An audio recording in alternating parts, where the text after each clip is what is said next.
Oh, how did I get here first? Damn it. Mhm.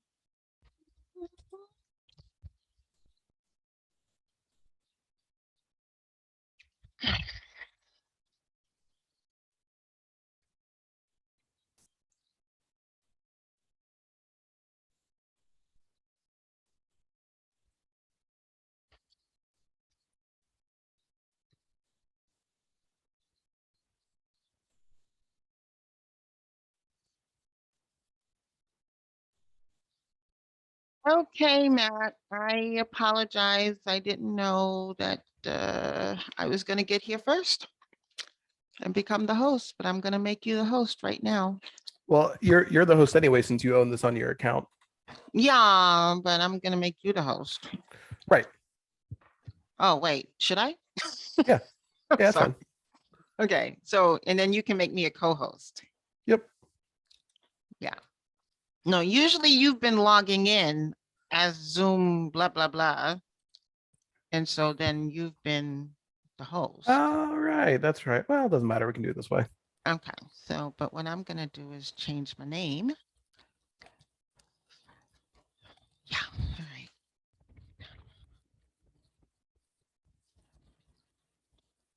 All right, so here I am. Okay, so let me load up the PowerPoint and we'll just go through this. Oh, where are you, Run of Show? I just had you.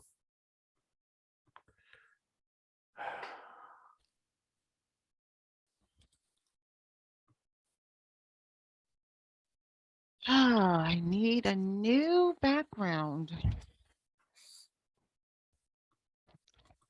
I don't think I Tech got Run of time Show. for one. I mean, we have an hour. Says you. Oh, okay, let's see. Maybe let's go to Canva. Maybe Canva will do something nice for me. Okay.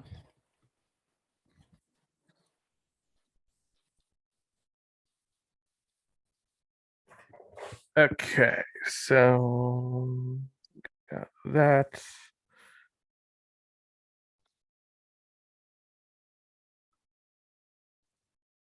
That. Let's play from start. Okay. I'm able to share my screen. All right, do you see it? Yes, that looks crappy Okay. on my screen. Is it sharing the two Now, the black? now it's looks good. Yes. Does it share the black bars on the side, or is it like? Yeah, I'm seeing the black bars. Ugh. All right. It's not a video right now, just a picture. All right. And no, it is a video. It's a It YouTube is? video.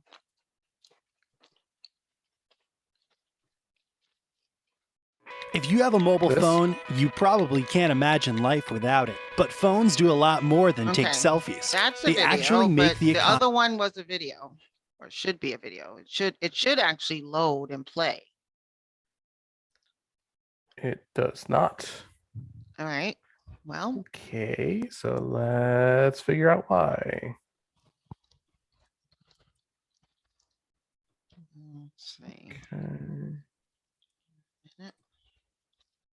Okay, I'm going to just You want hold the this link? video. No. No. I'm going to just steal the video off YouTube. Okay.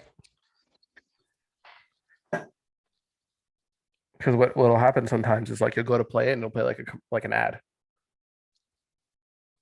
Jacob, you're freaking a whole hour early. No, just don't. Did you remove him? No. Maybe he didn't mean to click in. Maybe he realized he was just testing the link and didn't mean to get here. Perhaps. That was crazy.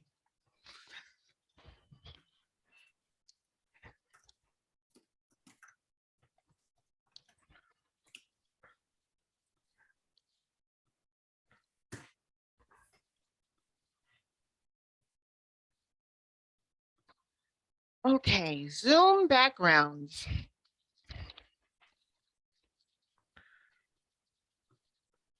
All right. So how is this going to work with this commercial?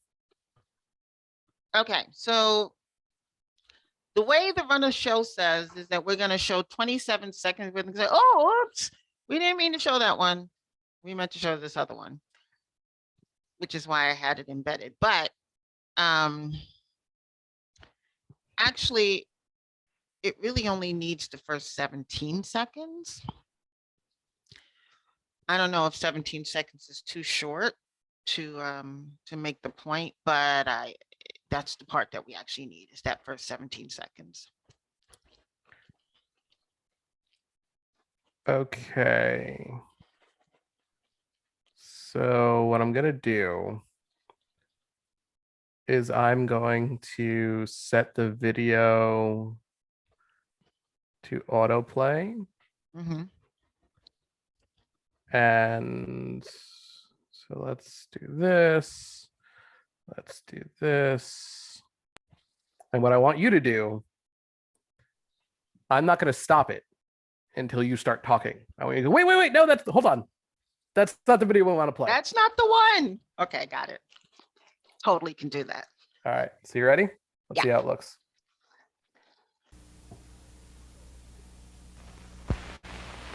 You know Snap, Crackle, and Pop. And Pow. Well, they've got a buddy by the name of Pow. Pow means power and power's nice. Matt, Nice, that's great, not peace, the right power, video, all Matt. grain rice. Yeah. Matt, that's the wrong video.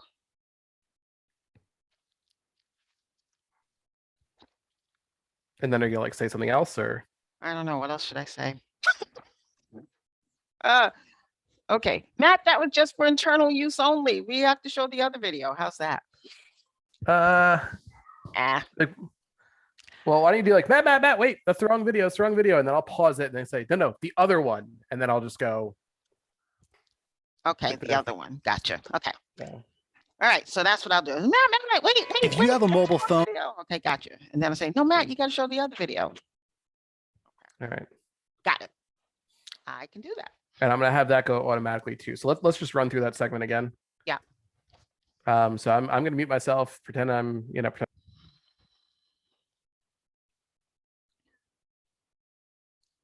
And so now we're going to see the video. Matt, roll them. You should say, and now we're gonna see the video for SPAC Crackle Pop. Okay. And now we're going to see our video for SPAC, Crackle, Pop. We've been sharing videos every month. So here we go. Matt.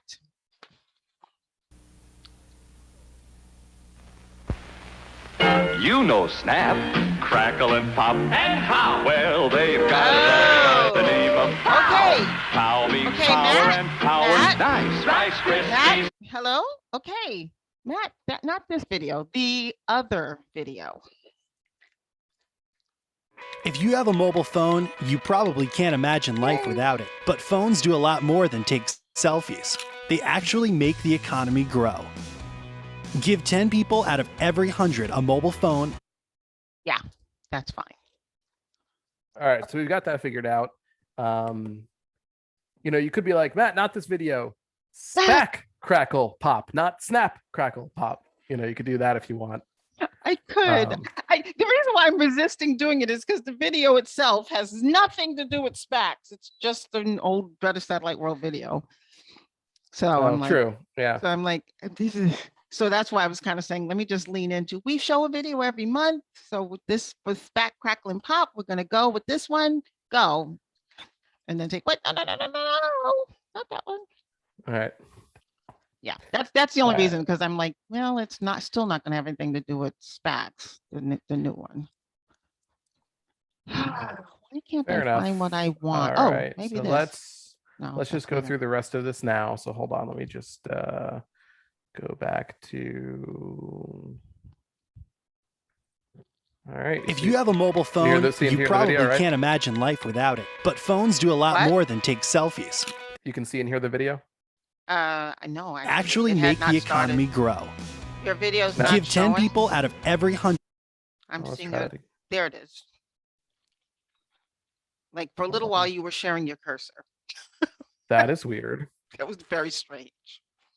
Okay, well, let's try this one more time. Share screen.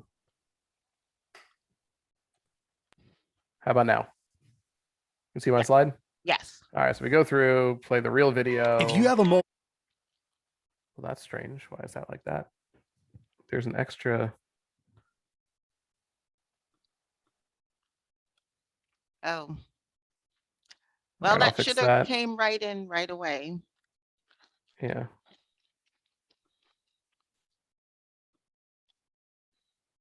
All right, everything else seems to go. And let me see why this one didn't. That's supposed to have two Animations. animations. I mean, one like one that just everything comes in and then the next one comes in. So you have Why can't I find what I'm looking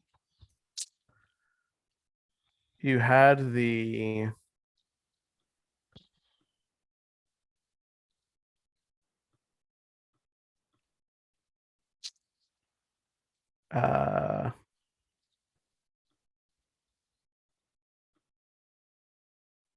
sorry, hold on. Mhm. You had the background as it one of the animated layers. That's weird. Also, should it say sponsors, not sponsor? No, because only that one company, which looks like two, is the sponsor. Grand Duchy Luxembourg Trade Investment Offices / Trade and Investment. That's their whole logo. Oh, I know it's weird, but that's the way they show up on the website. okay. So let me. Okay, so if we are here, I'm going to share my screen again. Mhm.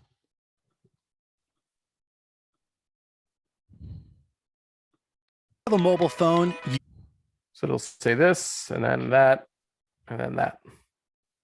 Yes. Okay. Yes, that's what's supposed to happen. Okay. Let me go to the big question.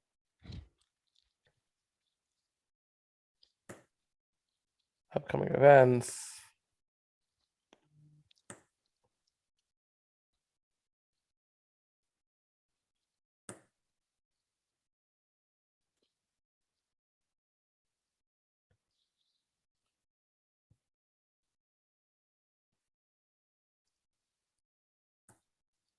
Have we announced our Hall of Fame inductees yet?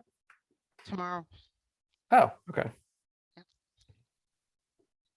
Tomorrow we announce So them. should we put the date that we're doing that under this Mm. first? No, because I don't want to. Commit to it. Exactly. Vicky thinks it's going to be tomorrow, but yeah. So I'm hoping it's tomorrow. It's better to announce Okay. on a Thursday than a Friday. I mean, I think everything is good now with this. I'm glad we went through it and fixed those things. Yeah. Holy gee willikers. Why is everything complicated? Can I just ask that question? No. Oh. Right. Sorry. No, you can't ask that question.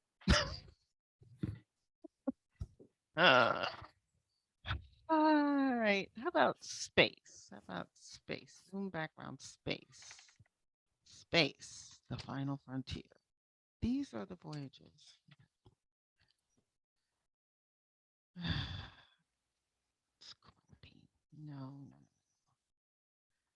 You know, I found this amazing Zoom background and I just love it, but it's like got this artsy signature on it. And I'm like, nope, that's not going to work. I don't want the artsy signature.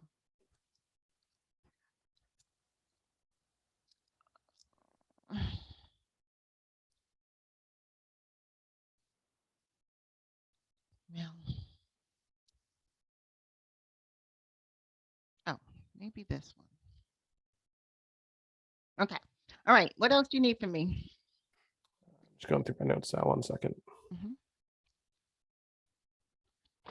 I don't actually think I need anything else. Okay.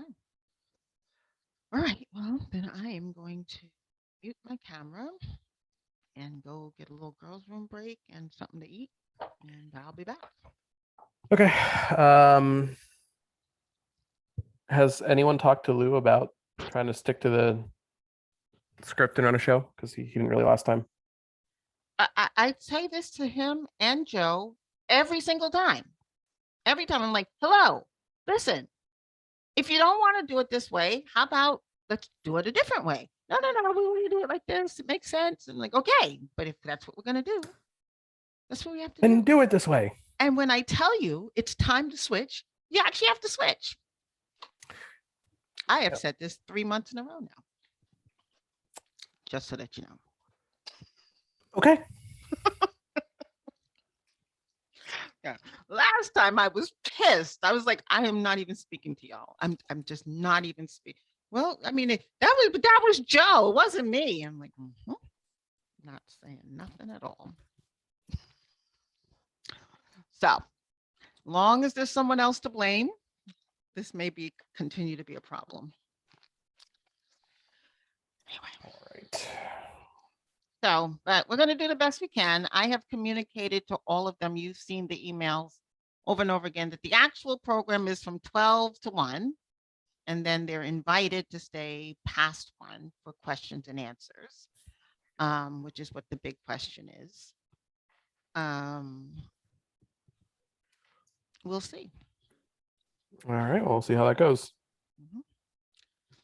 So yeah, so that's the only other thing is that we are going to, that's why it says raise hand.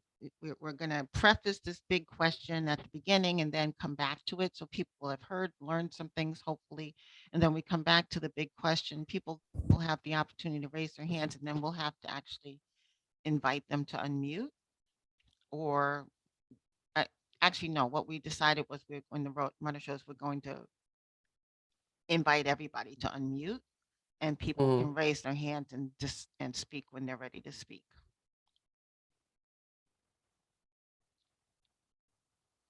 Hold on. So we're going to invite everyone to unmute. Mm-hmm. Why not just invite individuals to unmute if they use the raise the hand function? I don't know.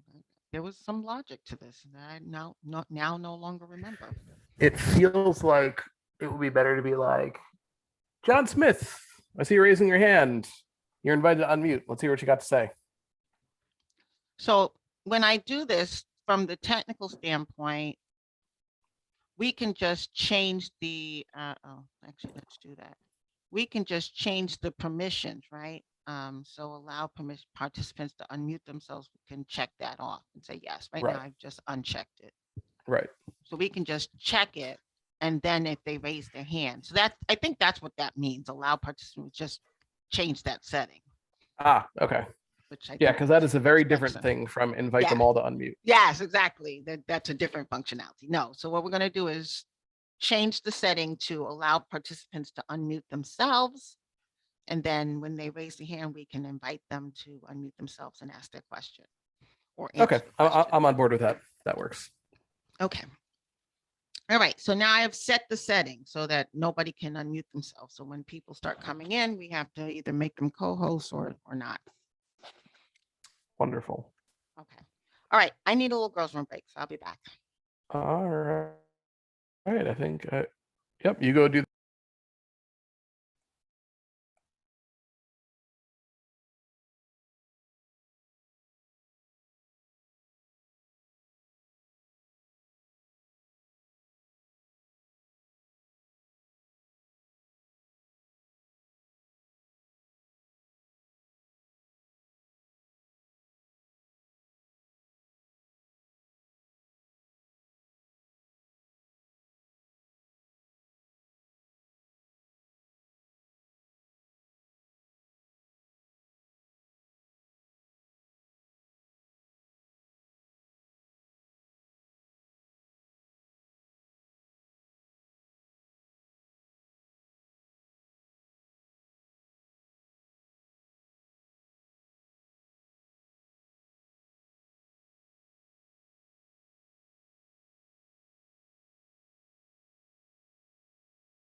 Okay, I just sent a message to Lou saying, hey, you're supposed to be here.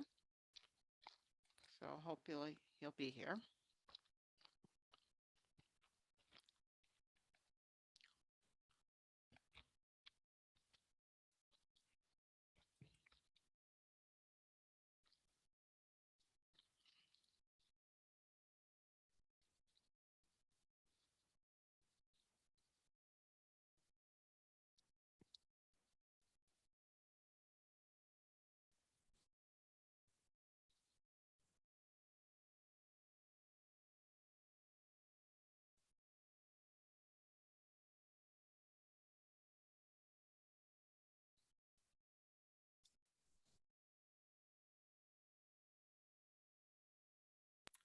Hey, Tamara, are you back with us? I am. All right. Sorry, I was just stepping away to refill my water. Oh, okay. Yeah, I was just letting you know that I had pinged Lou. And now I've just emailed him and Joe because they're supposed to already be here.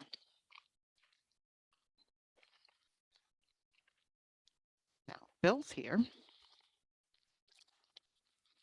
I let Phil in without Lou?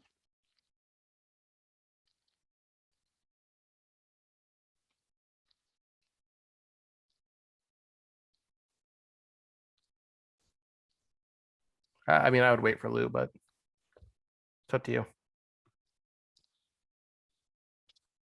Well, it's 11:44, so Phil's got another minute. Here's Lou.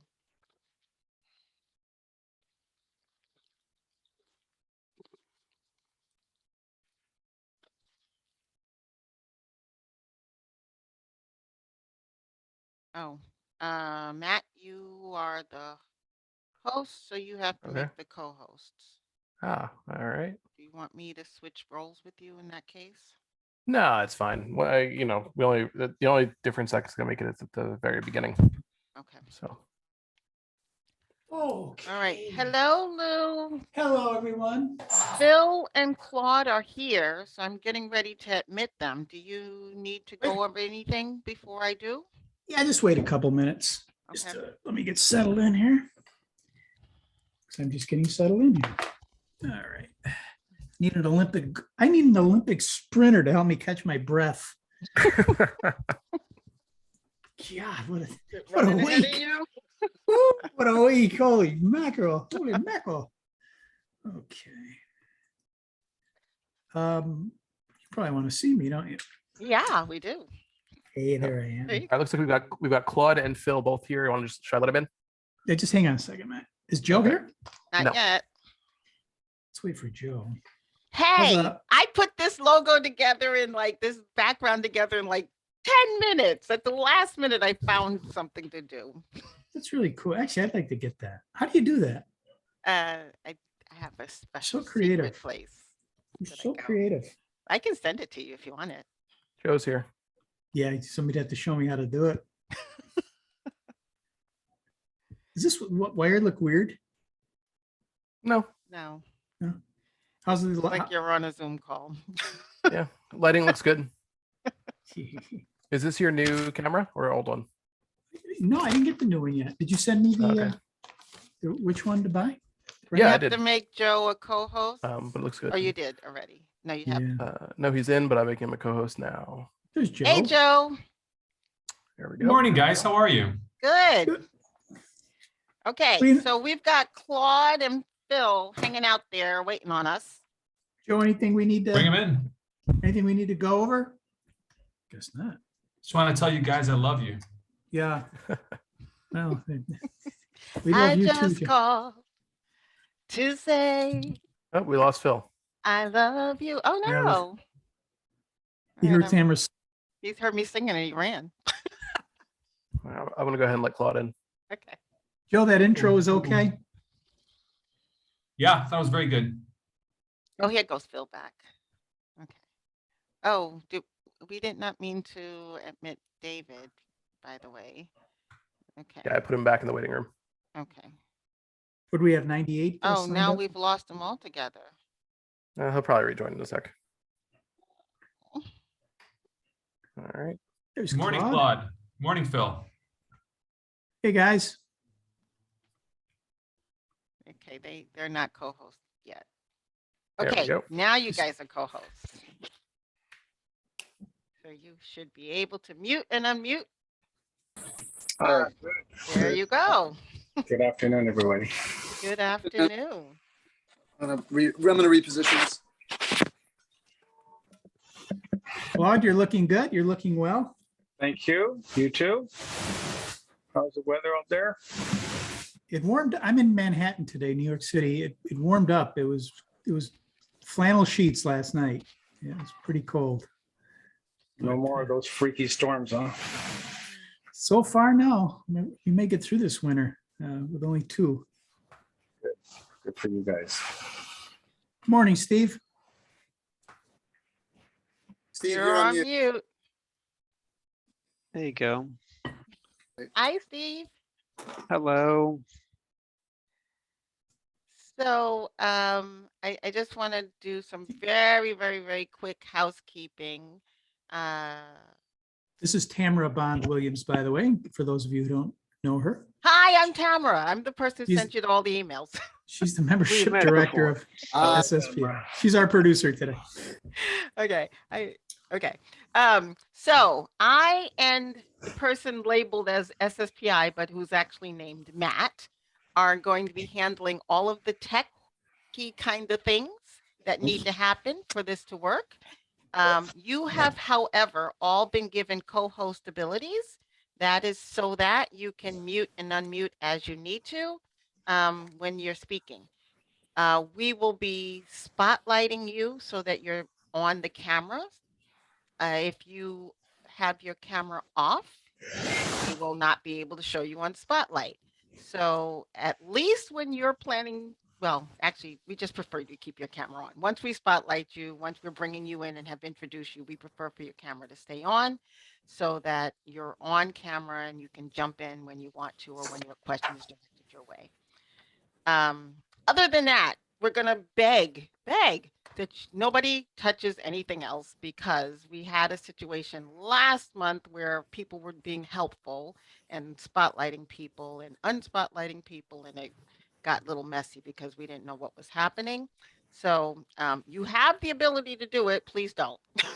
so Hey, that's hey, Tamara, so if there's no background noise in our area, it sounds like we're better off just not touching anything. In fact, staying unmuted and just going with it because, yeah, so I guess you'll tell us, will you tell us if there's background noise and if you suggest when we're not speaking? Well, no, if there's background noise, we'll just mute you. yeah. We won't Oh, even that's tell you. perfect. So we'll just put you right on mute. That's great. Okay, Um, perfect. So I'm going to stay unmuted and I'm not touching a button and you'll take care of me if you need to. Perfect. Phil, that's it. I mean, that's it in a nutshell. You got it. Don't, Okay. there's- Yeah. Don't touch that dial. don't touch that dial. Remember that? Yeah. Yes, I remember that. Okay, so we have really good, robust registration, and I sent out reminder notices, so hopefully everybody shows up. That would be awesome. But we're looking forward to an amazing conversation. This is an exciting topic, as evidenced by everybody showing up to register. So, so with that, I think we're good. Okay, Tamara, you want to go over the first, first couple of minutes? You're going to open up the show. We're going to be showing a video, right?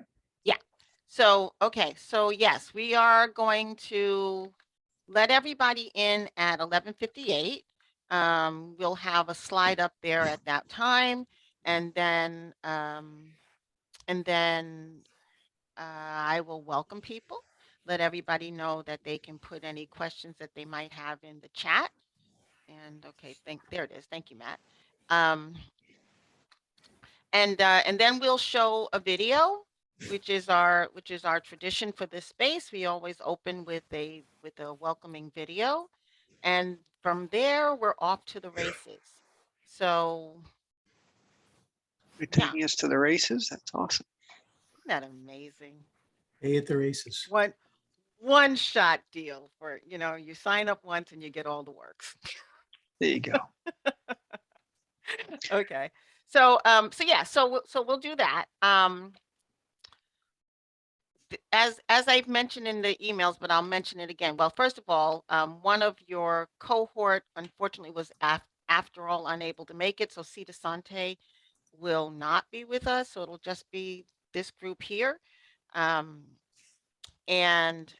the program will end at 1 o'clock. However, we have a big question that we're going to put to the audience at the beginning, and we will invite the audience to answer said question at the end, kind of based on what they heard or what they think, what they have to contribute themselves. And we would love if you could be there for that portion. So if you're able to stay past 1 o'clock, we welcome you to stay. Whichever way it goes, we're shutting it down at 1:15. So, all right. Yeah. And we Any thank you. questions for me?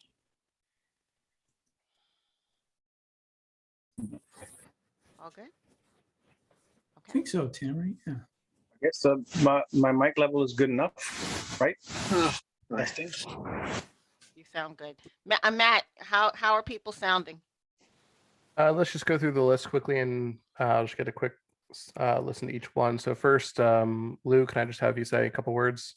Sure. This is Lou Zacharilla with SSPI. Hello, All right, everybody. great. Joseph? Hi, this is Joe Fargnoli from the New York Space Alliance. Great. Philip?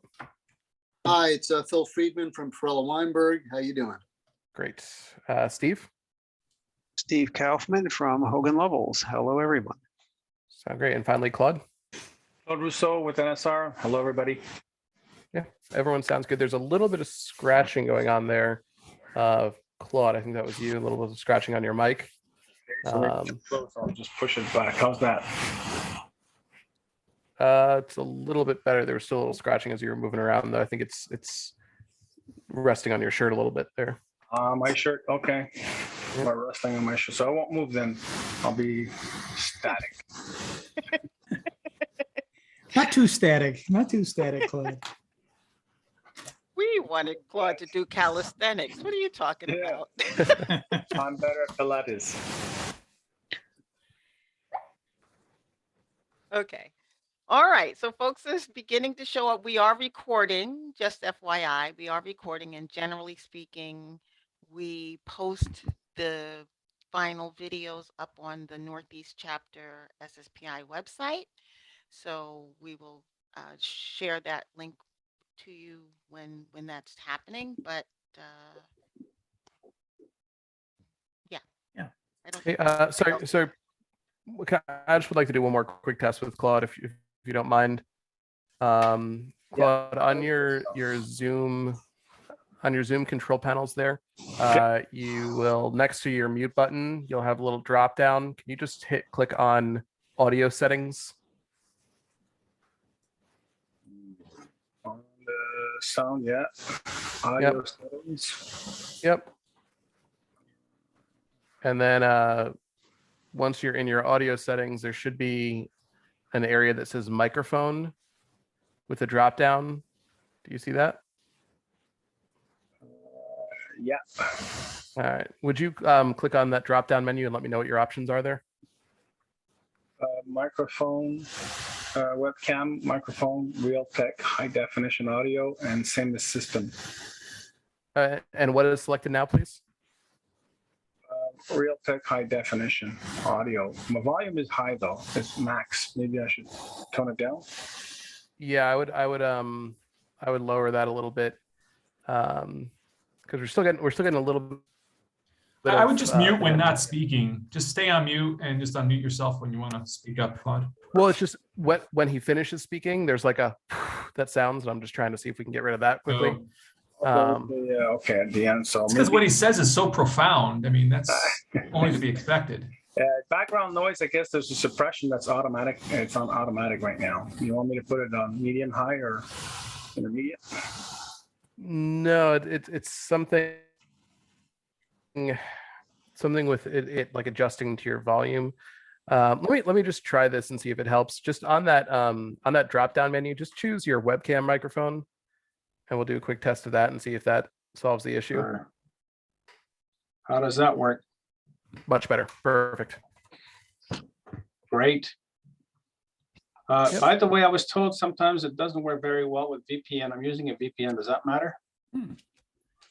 I'm not sure, but now that you switched to your other microphone, it sounds a lot better, and we're not getting that interference sound. So, as far as I'm concerned, the issue is solved. So, And Claude, I'm using a VPN, so I'm not sure whether I'm having similar issues or not, but I am as well. All right, good, excellent.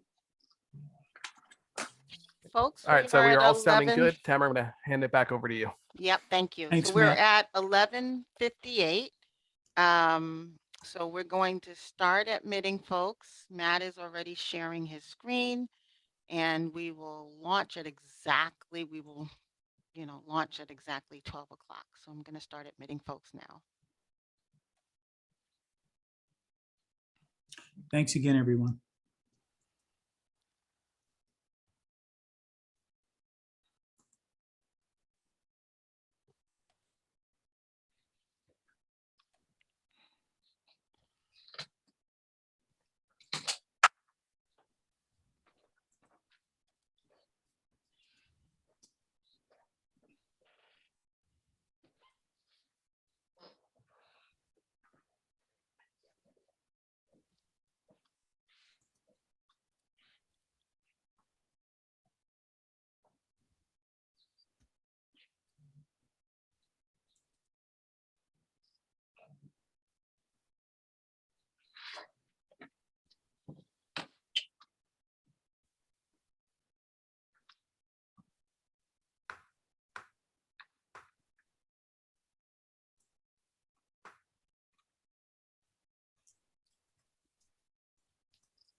I want to welcome everyone to the New York Space Business Roundtable.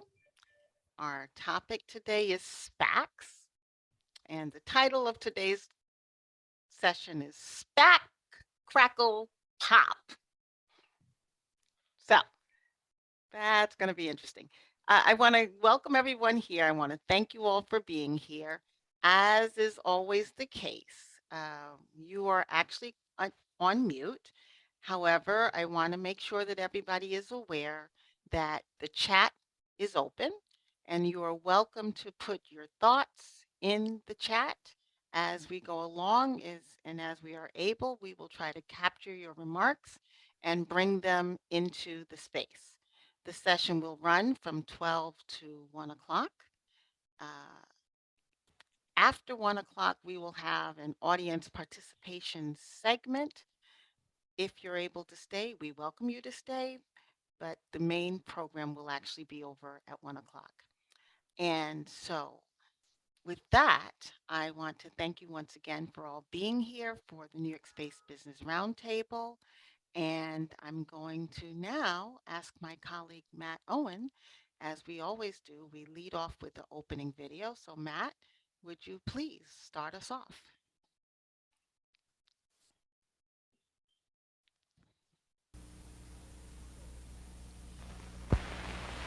You know Snap, Crackle and Pop, and Pow. Well, they've got a buddy by the name of Pow.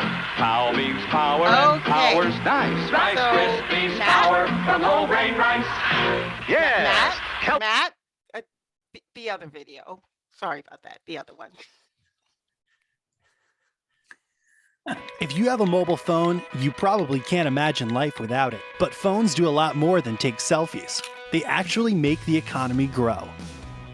Give 10 people out of every 100 a mobile phone and national income rises.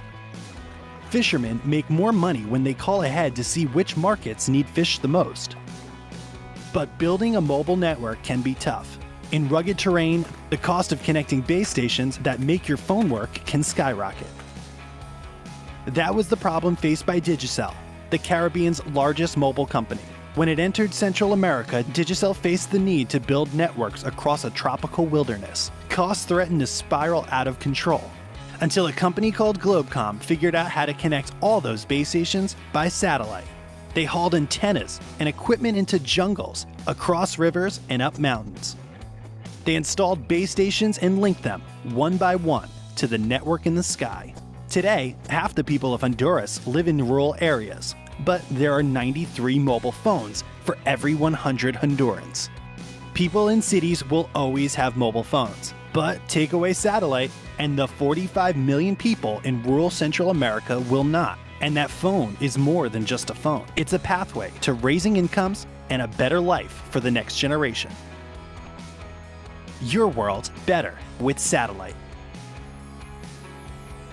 Brought to you by the Society of Satellite Professionals International with the support of Globecom.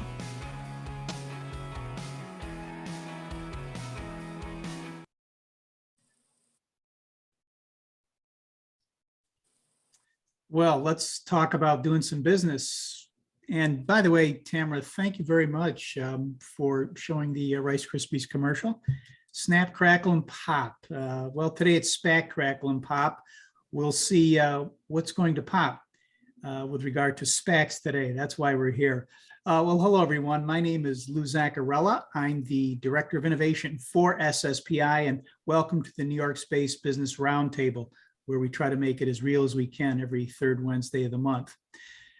Before we start, and before we start talking about today's topic, I'd like to first of all welcome you here and thank you for making the time during lunch to be with us, or at least lunchtime here on the East Coast. I would like to first do some announcements. The Roundtable is delighted to welcome back as the host sponsor the Luxembourg Trade and Investment Office in New York. Now, here's a trivia fact. Did you know that Luxembourg has been hosting the International Asteroid Day since 2017? That's how into space they are there. If you're in the commercial space business or any business, Luxembourg is one of the best places to do business and to invest. Mr. Paul Steinmetz is the Consul General here in New York, and he would very much like the opportunity to meet and to tell you more. And you can reach him through us. We'd also like to thank our supporting organizations, New Space New York City, and WTA, which is World Teleport Association, the nonprofit global trade association for the ground segment providers, the teleports. Those of you who are focused in that area may be interested in a new upcoming report from the association called Growth Opportunities in Satellite Cellular Integration. That's coming out I think that's coming out in March. For more information on how to get the report, you can visit worldteleport.org, and attendees of this roundtable get a 25% discount and a box of Rice Krispies. We're going to start something new this month, which is we're going to ask the big question. Now, Tamara is going to put the big question in chat, and you can comment on it during the event. But at the end of the event, Joe and I are going to open up the microphones to all of you so that you can give us your view verbally as well. You can see the question up there, the big question. It is, will space SPACs go snap, as in faster, and will we see more of them? Will they crackle and sparkle with new possibilities and added financial instruments, or will they pop and just go flat out bust? We'll see, and we'll know what you think by the end of this session. So again, anytime you get the urge to answer that question, feel free to do so. Well, here's a weird space fact. It currently costs $20,000 to send 1 liter of water to deep space. But one 500 metric ton water-rich asteroid could produce enough fuel for every rocket ever launched. Seems ripe for a SPAC deal to me. It's the sign of outstanding writing and provocative thinking when a single article triggers an entire roundtable panel. But that's mainly what we have today. In March 2021, March 15th, actually, an issue of Space News, there was an article titled "Blank Check, Care of the Stars." That would be this article right here. It appeared in Space News. As I said, it was authored by Claude Rousseau. Claude is the research director at Northern Sky Research, one of the world's premier and most respected space market research and advisory firms. Now, in this piece, Mr. Rousseau noted that across all industries, SPACs had raised a record of, I believe it was $83 billion in the year 2020. And he wrote somewhat caustically, quote, "Let's remind ourselves that SPACs used to be the last wagon to hitch for companies wanting to go public. It has now become a locomotive. ... The recent spree of SPACs are marked by," quote again, "unrealistic projections." He goes on very cogently to share his narrative, not entirely negative, about the instrument and what it might bode for the booming space commercial industry. That's us, the commercial space industry. So we had to hear more. And as I turn this panel over to my colleague, Joe Fargnoli of the New York Space Alliance, I would like to welcome the author and our other guests here today. Joe, this should be interesting. A few days ago, Jim Cramer of CNBC claimed that we need a vaccine against SPACs. So something's going on with SPACs. Something's going on in the commercial space industry with SPACs. It'll be interesting, but what do you think? Yeah, hey, Lou, thanks for the introduction here. We're at a very interesting point in the evolution of the space industry. We love this industry. We care about it short term. We care about it long term. There's lots of great ideas on how to propel, how to advance humanity through space. And the question is, what are the right financial instruments or vehicles to help those visions come to reality? We all lived through the dot-com crisis. We all lived through the reverse merger phenomenon. And the issue is, how do we find the right fit to help the space community reach its just position to really help propel humanity forward? So what I think is that we're going to take an honest and open and real exploration of this today, right? And it's very important with financial instruments to look at the underpinnings of them and to understand where they came from, what factors might have pushed one forward more than another, and what's right for today. We want to get to a place where the space industry can self-regulate, can come to a common understanding of the vehicles that are right at different times. And we thought, given some of the great work that Claude's done, we would put together a panel of other experts as well to come in and create a very open conversation about this. Now, just to be clear, New York Space Alliance and SSPI are not advocating pro-SPAC, anti-SPAC. We're just trying to create a real environment where we can have public discourse on this matter and hopefully spread understanding and have us all look at this as rationally as possible. So with that, I want to introduce the panel because we have a hardcore experts here who I think everyone will enjoy hearing from. I want to start with my good friend, Mr. Steve Kaufman. Steve is a partner at Hogan Lovells. He considers himself a space lawyer. He's one of the few that are focused on the space industry. He and his colleagues from Hogan have written a white paper on SPACs from the point of view of whether they are good vehicles for space companies. This is available on their website. He brings the perspective of a lawyer who has seen over the years what works for companies in the space business and who need a lot of financing to be successful. So I think we'll get a really tremendous insight from Steve, given his length of experience in this industry and his knowledge of the legal perspectives of SPACs. I want to introduce another friend of mine, Mr. Phil Friedman. Phil has been following the defense and space industry for 40 years. He was a sell-side analyst for 15 years and was at one point the #1 ranked Wall Street analyst in his sectors. Phil then ran the 200-person Morgan Stanley research department. He then moved to the buy side, where he was a public markets investor, ultimately running $10 billion in assets as a portfolio manager and chief investment officer. He ultimately transitioned to be an investment banker at Perella Weinberg Partners, where, among other transactions, he represented Northrop Grumman in the acquisition of Orbital Alliant Tech Systems. He is now a senior advisor for Perella, who has been involved in a number of SPAC transactions. In addition to that role, he is an operating partner with Codem, and among other positions, is a board observer for Planet IQ, the radio occultation company.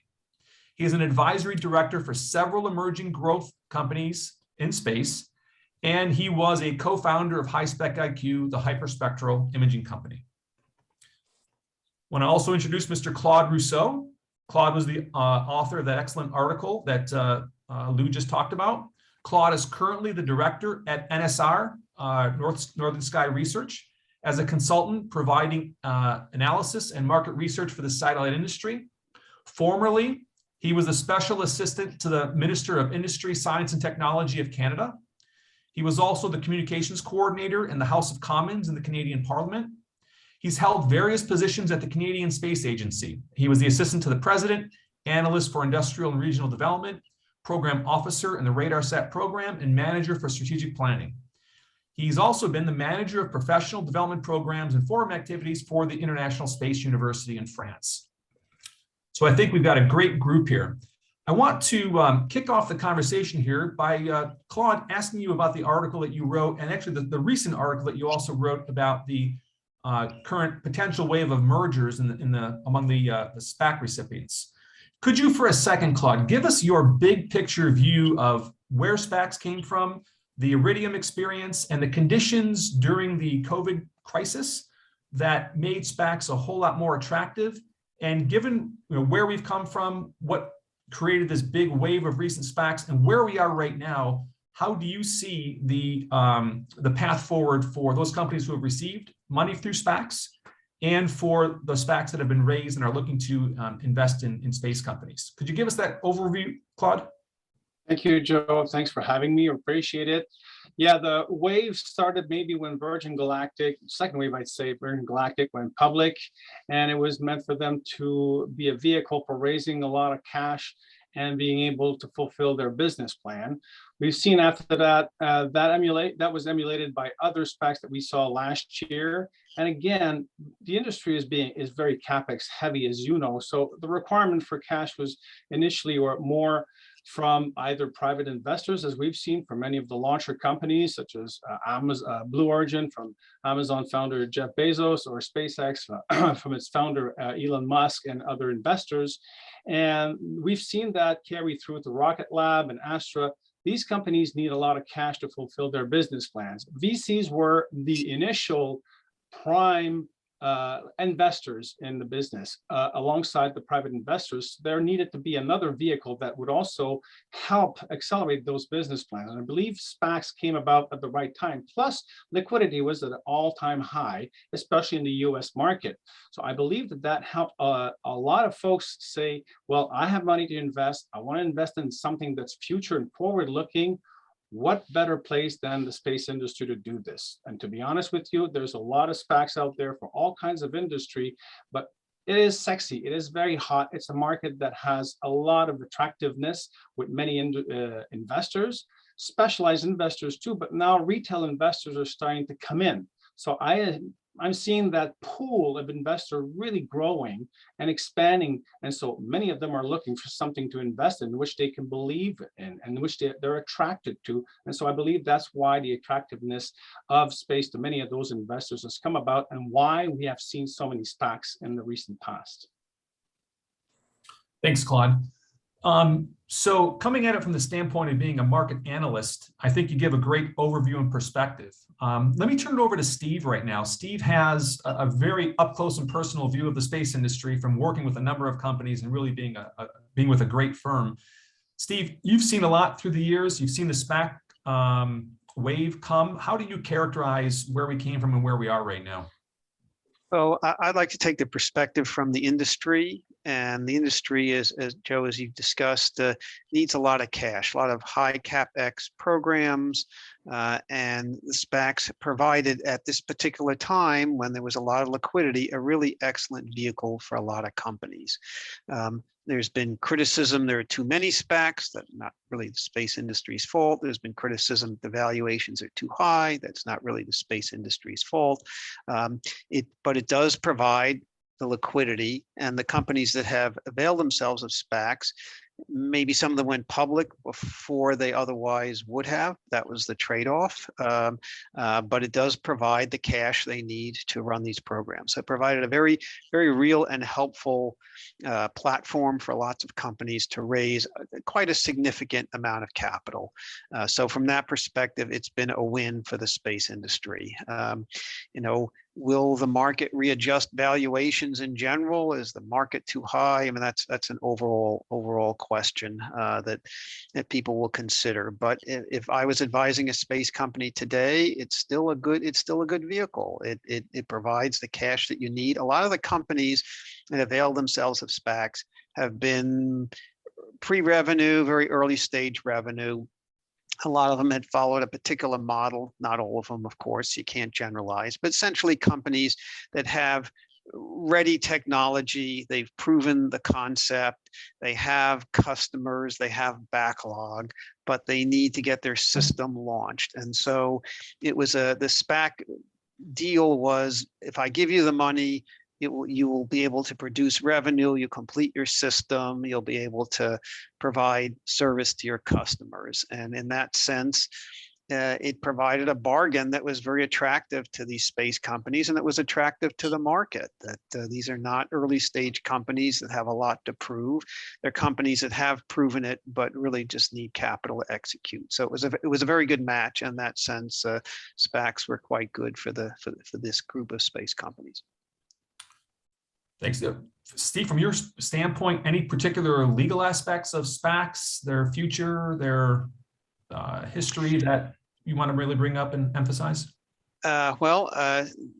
SPACs really, I mean, they have all capital raising has its pros and cons, and we don't have to go into a whole comparison, but the downside of the SPAC really is that you end up, the company becomes public. Well, for starters, it's a very complicated, expensive transaction, but put that aside. The company goes public possibly before these companies were, I don't want to use the term ready, but would otherwise normally have chosen to be public companies. So that's a trade-off. And in that sense, there will be some criticism later that, gee, some of these companies weren't ready for prime time. But some of them were, and in any event, if that's the price of raising capital, that's a trade-off that lots of these companies are willing to accept, even if ideally they would have rather raised the money privately and stayed private for a while. The funds were not available privately, or were not as available on such favorable terms. So I think if that's the criticism long term of space industry SPACs, is it created a bunch of public companies before they were ready, but they all willingly took the deal because that's how you could access the capital markets. Joe, can I ask a question? Well, let me slip in one more with Phil here. Yeah, Phil, I wanted to ask you, we've been up close and personal in fundraising. You've used a number of different vehicles. With Perella, you guys have been involved in many different aspects of this industry, very deeply experienced team that you work with.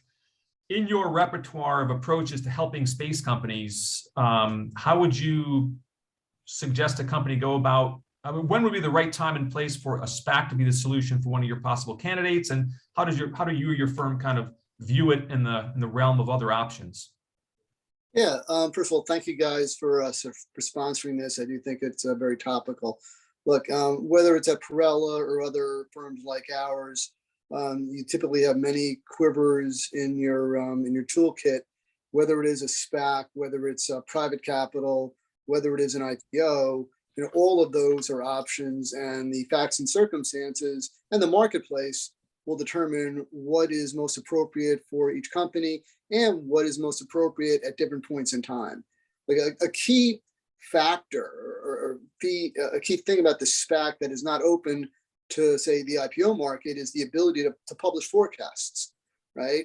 And the fact that you can publish a 5-year forecast is something that you cannot do with an IPO. So obviously, a lot of companies have, these hockey sticks, and some have fulfilled, or at least in the near term, it looks like they may be fulfilling those hockey sticks. And, if you look at a Planet or a Rocket Labs, those companies, they seem to be tracking relative to expectations.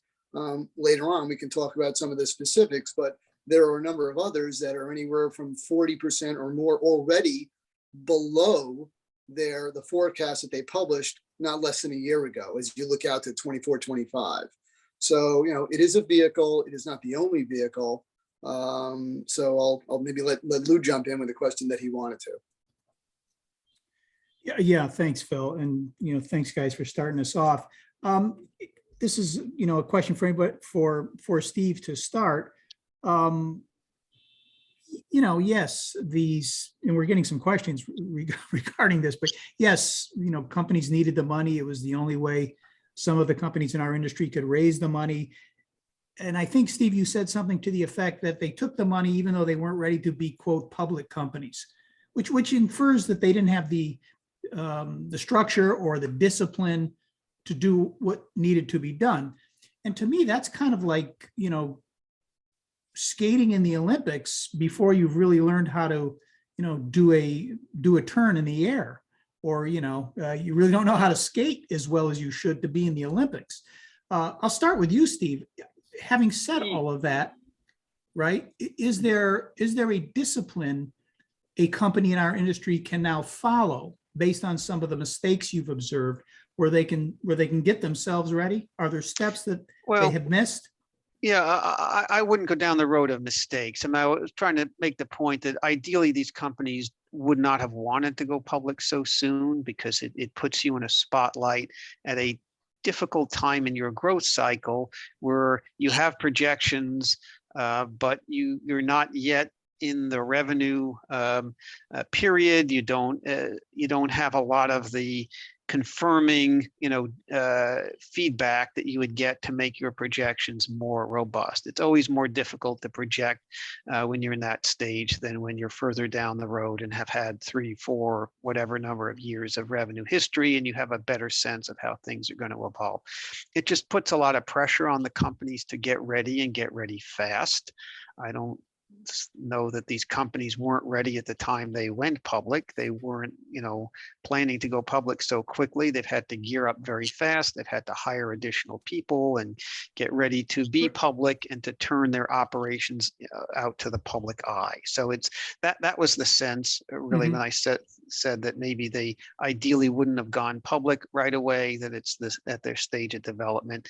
You don't necessarily want to be a public company, as opposed to, it was a mistake. It wasn't a mistake. It was a trade-off, and they did what they needed to do to get ready to be public. But now they are public, and as Phil has mentioned, some of them have done great. Some of them have had trouble staying on projection, and I attribute that more to kind of the stage of the company than any particular issues in doing the projecting. It's very hard at that stage to stay on projection when you haven't had your first dollar of revenue.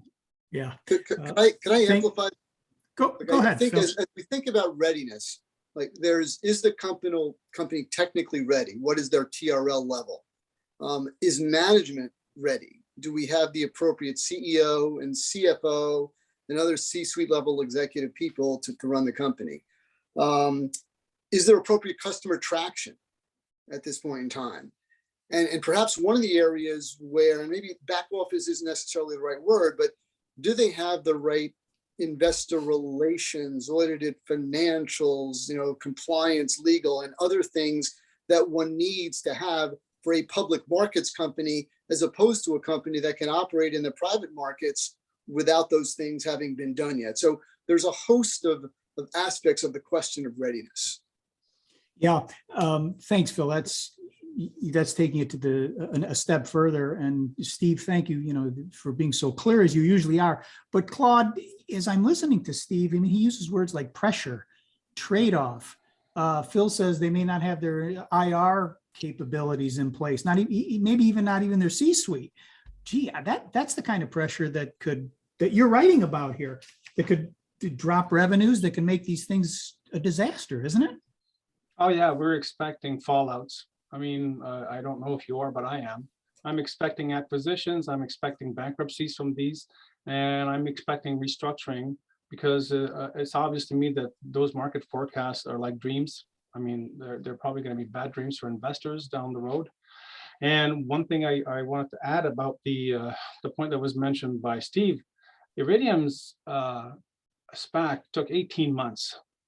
The others mostly went in 4 to 6 months period. So you've got to understand that in that 18-month period they went through, there was probably a lot of due diligence that went in there. And I have a feeling that that due diligence is missing here.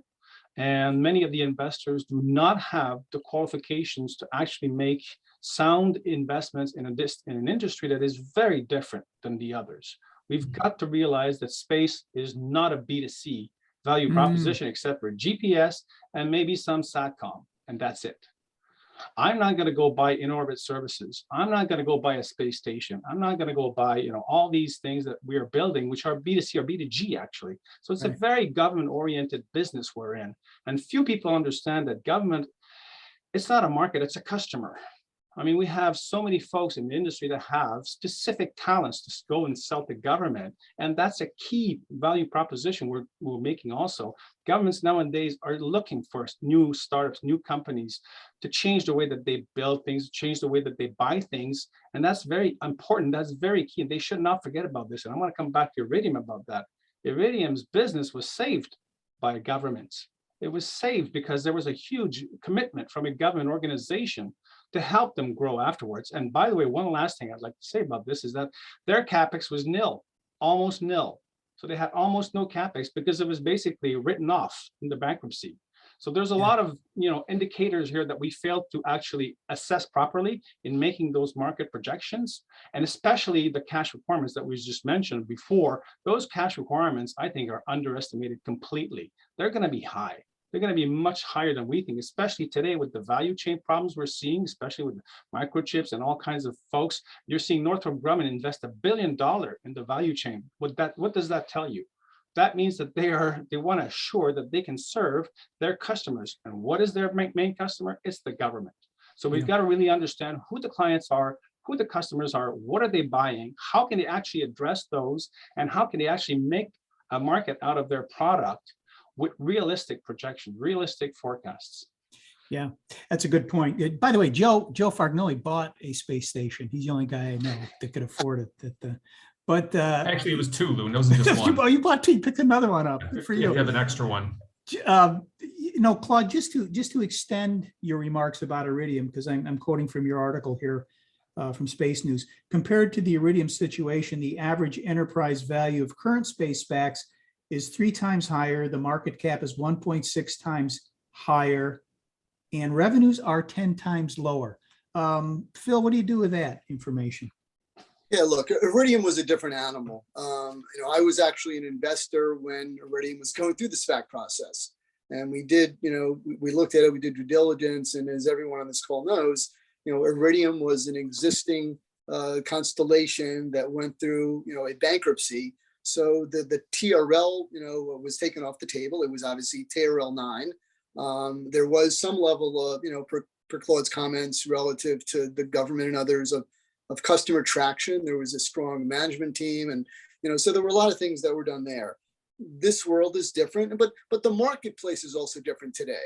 This is the day of, we're in a high tech environment. We're in a low interest rate environment where given the discount rate, people are willing to discount out year numbers, much differently than they were when Iridium was going public. So it's the pure math of the equity risk premium, that is driving some of those valuations. And in part, some of the disappointment, I know I'm extending this a little bit, but some of the disappointment that we've seen recently is not just that some of these SPACs have already disappointed relative to earnings or events, right? Take Astra as an example, and stuff happens. SpaceX failed the first 3 times, right? And Astra's failing, and they're trying, they have capital to do this. But beyond that, the fact that many of the technology companies are down 50% from their highs because of what's going on with inflation and interest rates, that's also very negatively affecting many of these SPACs who do have hockey stick-like projections. What about go ahead. Yeah, I just wanted to offer a comment here. Ahead, Claude, I don't disagree with any of your analysis. It's all solid, accounting 101 type way of looking at the situation. I keep thinking about the .com situation, the .com crash, 20 or so years ago. Before that point, a lot of communication technologies were regulated, and we went through a period from about 96 to the point of the crash of May 2000, when there was a huge transformation going on in our realization and our visualization of where we could go with communications and information technology. And people were betting right and left on the belief of the industry. And many things failed. And we all took a bath during that period. But there's no question that the elements of that .com revolution that were successful have absolutely changed life on the planet. And I don't mean just for North America. I mean for every human being on Earth. So we all made big bets at that time, and we all took baths here and there, but a few things did very well, and humanity has largely benefited from that. We can look at the increase in the average standard of living, education. You can just go on and on. I just wanted to offer a point where you talked about space being largely serving governments. Yes, that's where it came from. However, what we're seeing right now is the American entrepreneurial spirit saying we think we can make a better world with space, and there's lots of people willing to support that.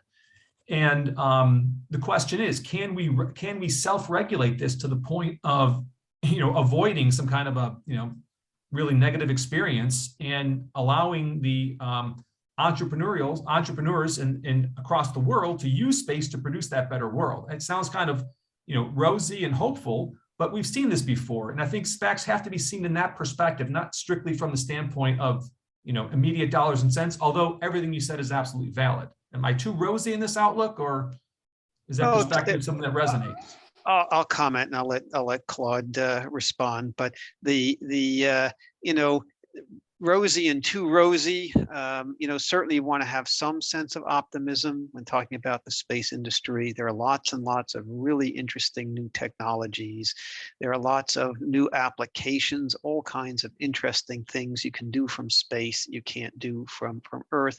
The precision agriculture, the weather forecasting, the tracking, space mining, and by that I mean both looking at developing the mining industry by seeing things from space that you can't see from Earth. Lots and lots of really cool applications, tracking weather systems, aircrafts and ship monitoring, over the oceans that we can't really do today. And if you look over the history of the space industry, it was always very difficult for the space industry to raise a lot of capital. That capital is now available, and companies are taking advantage of it. Some will do great things with it, some may not. But the industry, for the first time in a long time, maybe ever, has access to a lot of capital. And for better for worse, it's coming through SPACs, because SPACs seem to be, the flavor of the month, the flavor of the year. So they're taking the money. If the money was available through private placements, they were readily available and executable and return the similar value, they would take money through private placements. It's not the space industry that's dictating we must have a SPAC. It's the space industry saying we really need the dollars. The dollars are available through this vehicle. We're going to use this vehicle. Some have done great with it. Some have done less well. It has its flaws as a vehicle for raising this amount of capital for these companies at this point in time. But the space industry doesn't get to choose. You take the funds as they are available. Claude, I want to give you a chance to respond as well. Now, what Steve is describing there, does that concur with what you're saying, that this is a different kind of industry? Because Steve is saying it's such a different kind of industry. All of this capital is really required, and therefore capitalism, which is what Joe was saying, needs to just do its thing so that we can get this industry continuing to grow and to make the kind of world we all want to see, and that we know that our industry's been making for the last 10 years, a better satellite world. Correct. The initial SATCOMs were government-oriented organizations, IGOs, if you remember. So that really helped set the industry on it, set it out sailing in the 60s and after that. And it's been successfully transferred to the private sector. So what I wanted to say about government is that fortunately, and that started before SPACs actually, that government started thinking differently about how to go about exploring space or even using space. So what was just mentioned by Steve is excellent. I mean, to me, it's brilliant that so many applications are coming up every day. We need to know. What we need to understand, though, is that even as you're talking about the .com bubble, these valuation, I mean, for a lot of those in that .com bubble, there were Teledesic, there were the Skybridge, there was all these constellations that came about. And a lot of folks are saying, oh, we're seeing the same thing happening right now. Is it going to be, again, the space industry is going to be the black sheep, the unwanted child of the investors if these things come crashing? That's a really true and valid question.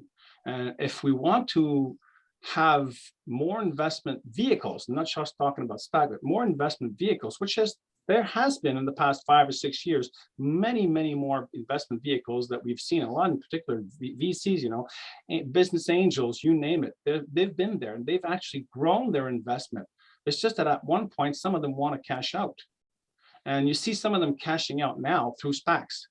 And why I'm thinking they're cashing out is because they realize that without SPACs, they're going to be in for a longer time period, and they're just probably not ready to be in that longer period of time as an investor in what is a long-term investment. Of course, the windows have shrunk a lot. And that satellite, especially in LEO, lasts for 5 to 7 years. So you're going to replenish. Another capital intensive period comes every 5 to 7 years. So that's a lot of money to put up. So how do you find that? I think that's what the investors fail to understand, is that there are cycles that are very different than a lot of other industries. Even if it's just 3 years or 5 years, it's hard. It's very difficult. And then lastly, what I want to say about the products themselves and the market itself and where it's going, different from the .com era, the tools today to make it happen are much more proficient than ever before. And you can realize that, and you can see that by the complexity of the systems. But indeed, it is complex. It is really difficult to understand. So I think that we should probably put as much understanding as how that complexity makes the market demand grow. If we're going to be very good at engineering things, how come the industry cannot be that good at making market projections? I mean, we've got to be that good, I say.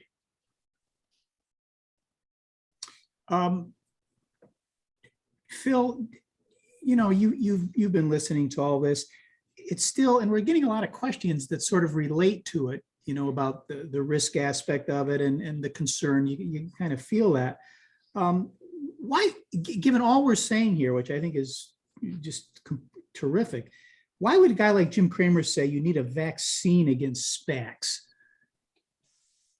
Yeah, look, the SPAC market has materially underperformed the broader markets.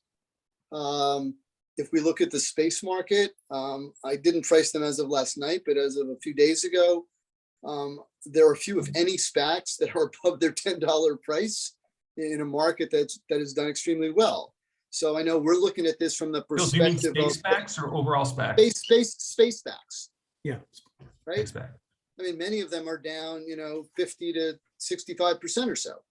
So if I'm Jim Cramer, I am focused on the investor, right? We are talking mostly to people here talking about the company. And there are 3 entities. There's the company, there's the SPAC sponsor, and the investor. The companies have brought in capital. That's been good for them, and it's allowed them to fulfill some of their business plan. It has not been good for the investor. It has been good for most of, but not all of the sponsors, because at some point in time, when you're down 50, 60%, even the SPAC sponsors, don't fare well. So Jim's an investor-oriented guy, and he's right so far. I'm reminded someone just sent that Arkeet and Rocket Lab are over $10 a share. So there are a few, if any. I'm saying there are a few, if any, and that's what I mentioned earlier. Rocket and Planet are among the only ones who have not materially missed their forecasts. And if you look out at the 24-25 period, they are at, or in some cases, slightly above where their original forecast was during the de-SPAC process. Most others are not. That's exactly right. Got it. We were getting a lot of comment here. Pierre Leonette, Steve says, the analysis of about 200 SPACs in the past 3 years shows that they systematically underperform in the market. But there's a tension here that you've described, you've set up, which is kind of not who cares, but gee, we need this activity to go on, maybe even the underperformance to get to where we need to go as a commercial market. Agree, disagree? I'll go first, and I'll agree. Again, from the company point of view, the company needs the capital. The company doesn't control the market. They're not responsible for aftermarket performance. Generally, yes, we want companies to have better projections and do better about hitting projections. That's been something that has challenged companies for the last 20,000 years. Meeting projections is not always easy. That's why you have that risk factor whenever you have private placements with projections, that we will almost surely not hit our projections. We could be higher, we could be lower, but one thing we can tell you is we will not hit them dead on. It's just too hard to project. And that's the way it is. It has to be accepted. But I think want to come back to point that I think that Claude made, that space is hard. Space is hard. Space has a lot of challenges and only requires a lot of capital. The technology is complicated. The stuff isn't tested. I think in the disclosure documents that has been, people have tried to convey that to people, that space is not something that's easy to execute on. It has a lot of potential upside, but it's not that simple. So I think we see that in Astra, we see that in others, where there are events that have to be gotten past, and most space companies do get past them, but there are bumps in the road, and that has to be expected. And if the public is saying, gee, I didn't expect a bump, we're going to devalue your SPAC, well, maybe it wasn't appraised right in the first place, because space is hard. I have to add to that previous investments, whether VCs or others that we've seen in the past, to us also were mind-blowing. We couldn't understand why some of the investments were made in the hundreds of millions for basically unproven business cases were being funded. So it's not new. Let's just put it this way. It's not new. But look, another perspective, I'm now putting on my portfolio manager hat. Yeah. The fact that so many of these things have underperformed as an investor is still fine, because these are higher risk investments. But if we have one company that's up 10 or 20 fold over time, and there will be, remember, out of the ashes of the dot-com bubble came little companies like Amazon, right? And one Amazon more than offsets 50 failures if you had a portfolio of these companies. So this vehicle allows the retail investor to participate in higher risk investments, which they otherwise not be able to participate in. So yes, you'd like to be best at discerning who the winners are and who the losers are. But in aggregate, if we look at this over the next 10 or 20 years, I truly believe that net, this will prove to be a very profitable exercise for the average portfolio in space. And I think you're also seeing the government as a customer. The government has figured out that space is going to be really great to accomplish a lot of things that governments want to accomplish. Some of them are, not as easily translated, like weather, do people pay money for weather? I mean, maybe the industry will adjust to that, but the moment the government provides weather data, so why should people spend money on it? Agriculture, other things get a lot of government support, and the government sees space as a really great opportunity to invest. And the government, at least, they have a lot of money. They're not as susceptible to how their portfolio is doing. So they're a really great, if you will, investor in space, because they're less sensitive to the ups and downs. But I think, as Phil was saying, this gives the retail consumer or other players an opportunity to participate, but they need to understand what they're participating in. This is an industry with risk, with real rewards and real upside, but real risk. Steve, speaking of the go ahead, Joe. government, Steve and Phil, could you guys comment on how the SEC is looking at SPACs these days? And are we looking at potentially additional regulations coming down the road? I'm going to go first because I'm going to fully default to Steve on that one. There you go. Thank you. Thank you. Well, of It's course, called a handoff, Steve. there you go. There you go. And I'm not going to really predict. I mean, certainly anytime you have areas of where something is new, so SPACs were a very different vehicle when this big boom started. So the SEC was rightfully concerned that all this capital was going into something that wasn't really expected, whether regulations are right, whether disclosure rules are right, and they're taking a hard look at it. The rules have changed, the rules are changing again. This is what the SEC is supposed to do as a market monitor, as a regulator, to try to square public expectations with results and to try to come up with better rules that adapt to who's actually using this vehicle and how it's actually working in the market today. So I guess I would expect some continuing regulation, but the SEC is not in the business of trying to prevent capital creation. Their goal is to support it, but in a way that produces good results and good disclosure for investors. Claude, I still can't get away from the question is whether it's appropriate for our industry, given who we are and, as you've described, it's sort of the unique nature. But I think Steve and Phil both really do a nice job of talking about the benefits and inferring the unique nature of the industry. Steve was, I think, talking a little bit about our industry having government involvement because the public interest is deeply tied to the space and satellite industry, even as we move away from government involvement and go to a more commercial model. What happens then? Are SPACs still appropriate in your view? Because I keep coming back to your article where you are skeptical. Yeah, I am skeptical because of, as I mentioned, the, let's say, light due diligence that these SPACs have basically been coming with over the past 18 to 24 months. By the way, there's been IPOs throughout all of this. MDA, as you saw, when public through an straight IPO process. I don't see the reason why IPOs cannot be also a way to market, just a regular way to market.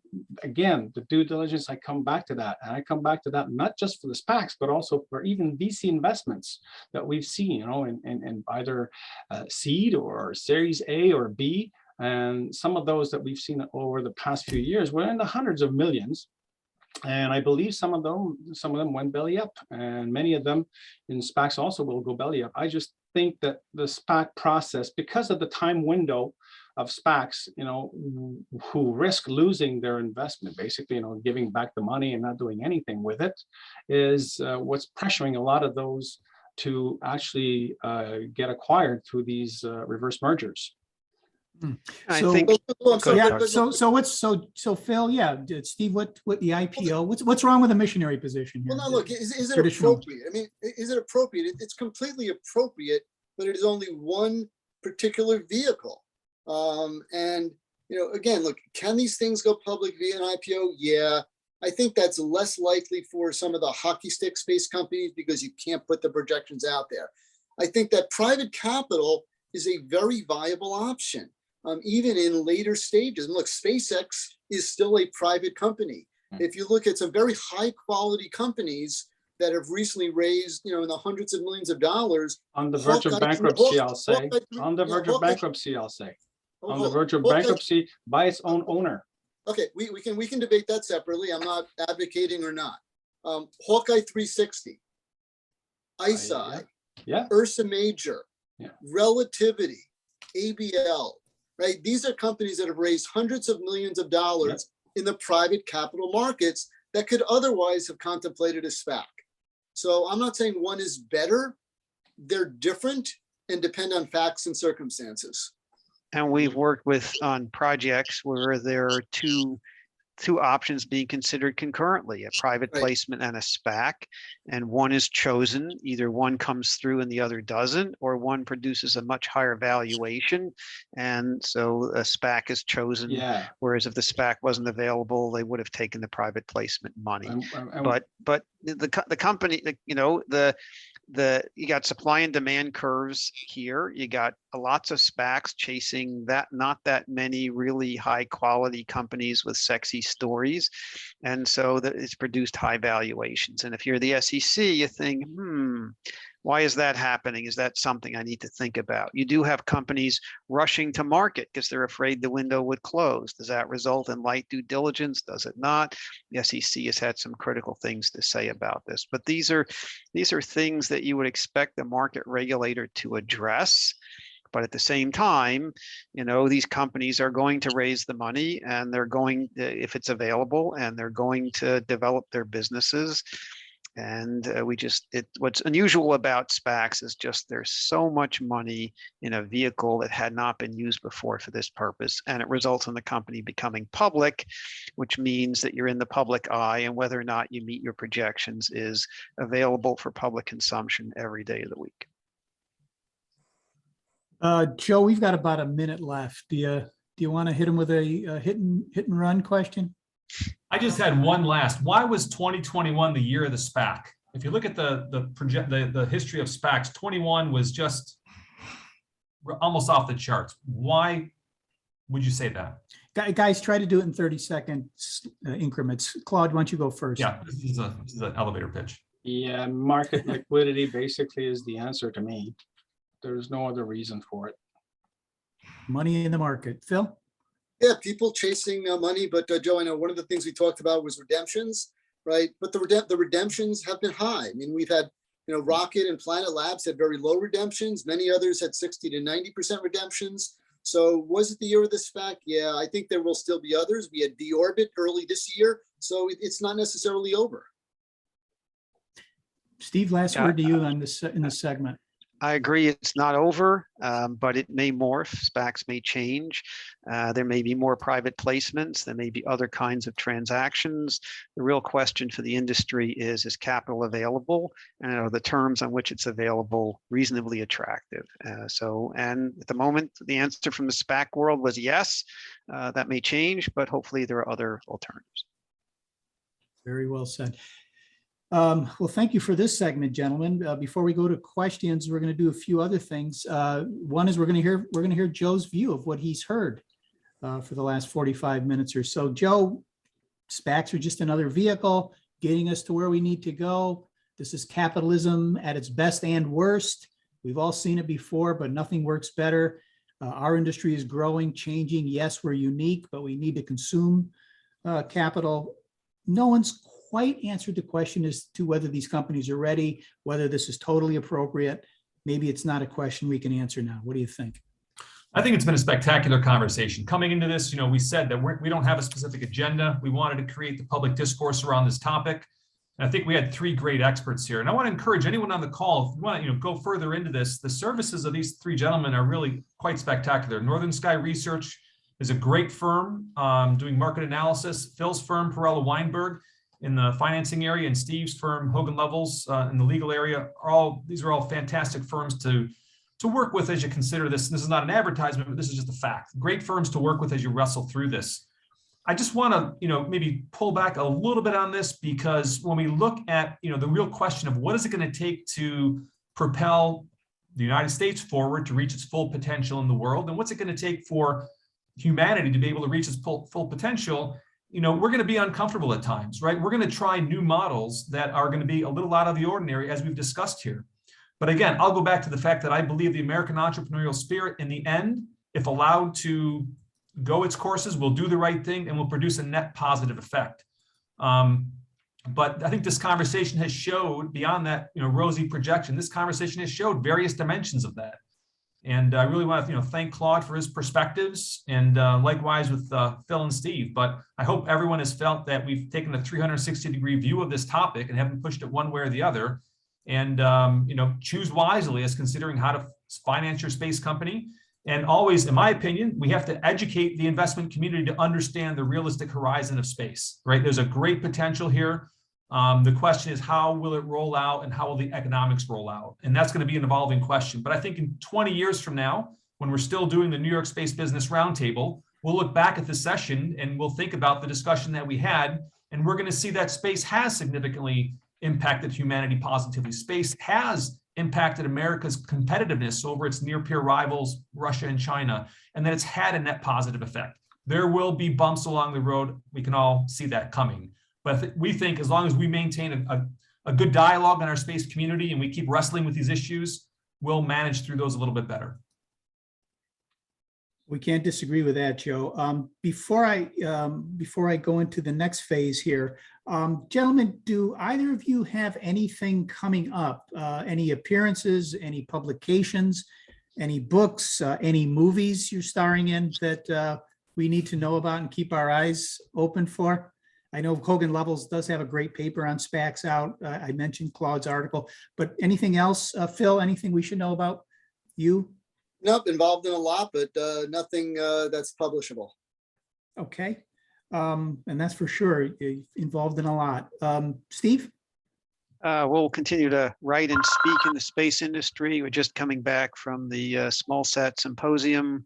We'll be, around at Satellite, meeting with lots of clients. But probably nothing specific additional in the SPAC industry. We just did an update. Maybe we'll do another update in 6 months or so to see how we're faring. Very good. Claude, last to you. Anything?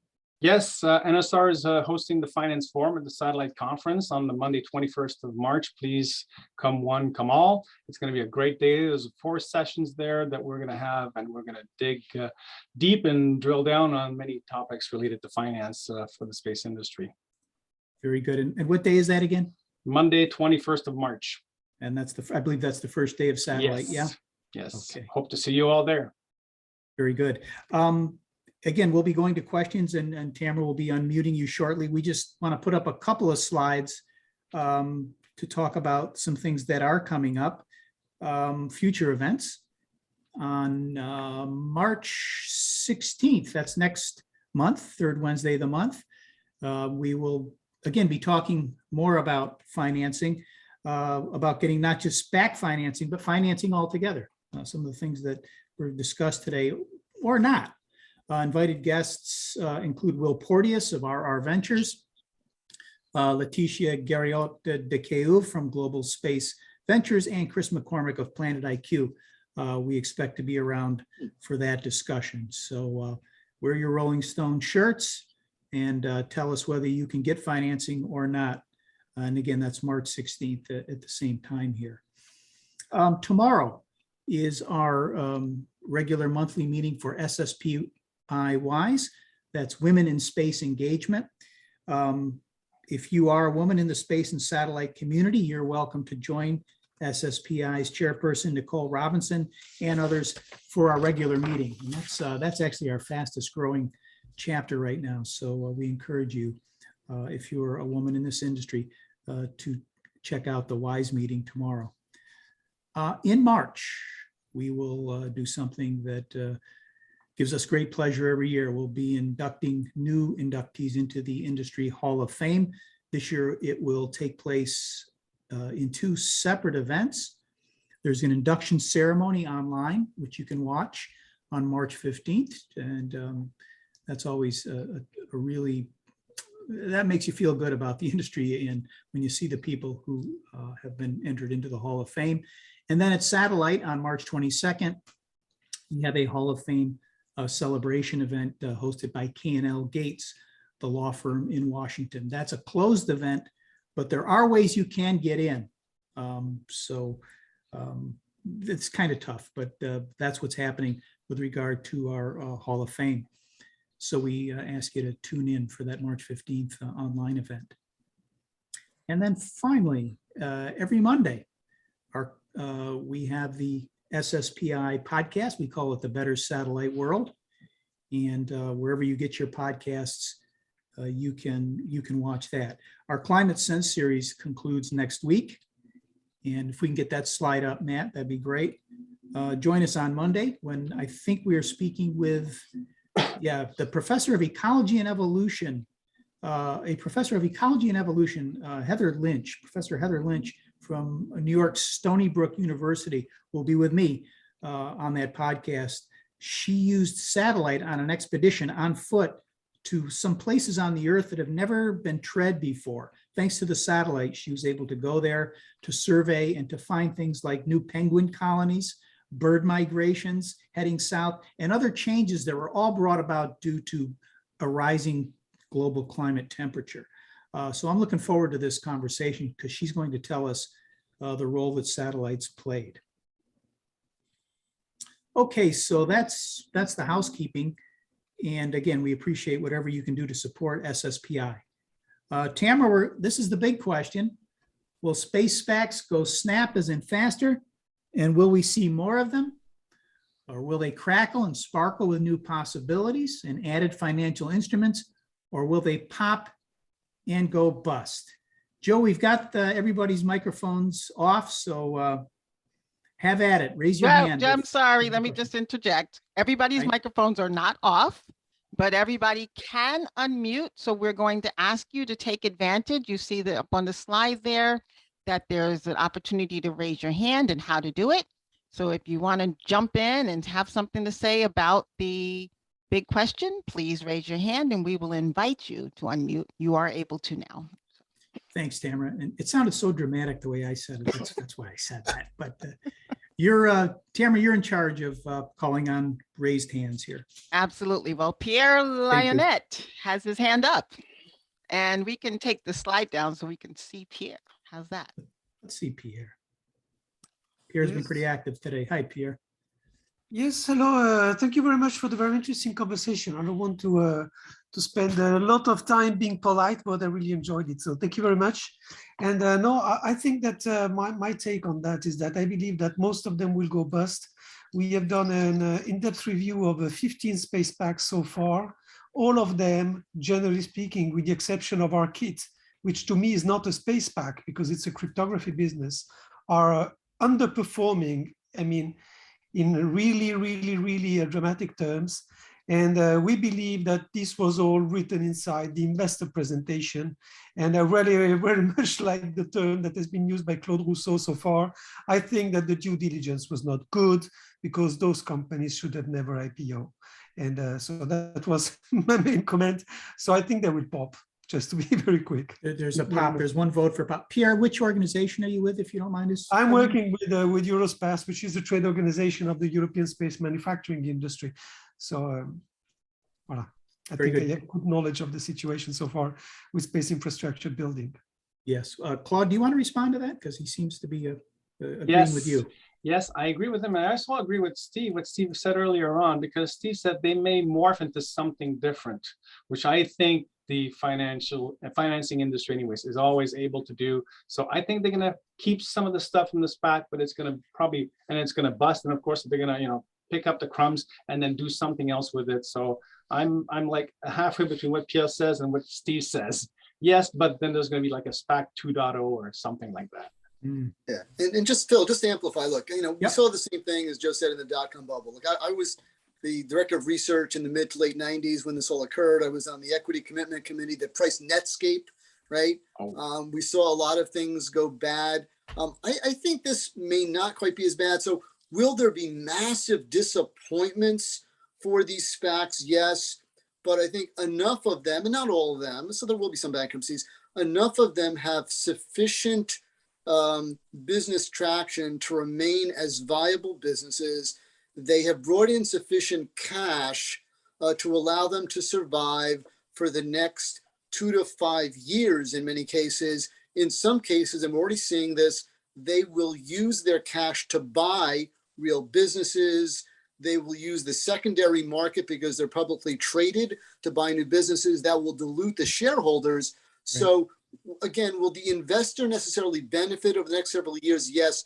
Do I really expect to see bankruptcies of the SPACs? I don't. In the rest of the world, yes, I do. I've already been associated with one of them. But that's my take. Steve, you want to jump in on that? I'm going to leave a little bit of the this to the investment professionals, but I think I will agree with Claude and with some of the spirit of what Phil has said, that I do think in any time when you have a market with high valuations, you will have some underperformers. And the question for the industry and the investors long term is, will they use the cash wisely? Will they cause their business plans to blossom? And in the end, will they be successful businesses? Maybe they won't return the IRRs that shareholders wanted. Maybe the prices will be down. But in the end, the focus on the important thing for the economy, for the industry, is will we end up with successful businesses or not? Well said. Tamara, anybody else have their hand up there? No, I'm not seeing hands up just yet. Okay. But I'm going to go to Claude then, unless there are questions that are coming in, additional questions, because I know a bunch of them. I just wanted to call out that there was an answer to the big question in chat. This was from Timo, and I'm not going to pronounce his name right, so I'm going to not do that. But it says, Ray, the big question, SPACs are here and won't go away. There is a big bubble of SPACs created in Q1 21 that have to find deals that may be heartaches, but newer SPACs will definitely have new features and wrinkles. Yeah, Steve. So he's voting for the Crackle option. Correct. Yes, that's a Crackle vote. Claude, you've written about this, you've researched it, and NSR is doing a lot of work in this area. Is there a model SPAC out there where you could say, I think this is the best we have for version 1.0 until we get to Steve's 2.0? Well, the initial one was Iridium, but Okay. then in the recent ones, I would venture that Planet seems to get it correct. They seem to get it right, and their projections seem to be they meet anyway the early years projections for the market. However, compared to what they were saying a few years back, about this vast untapped market, well, that's still a big question.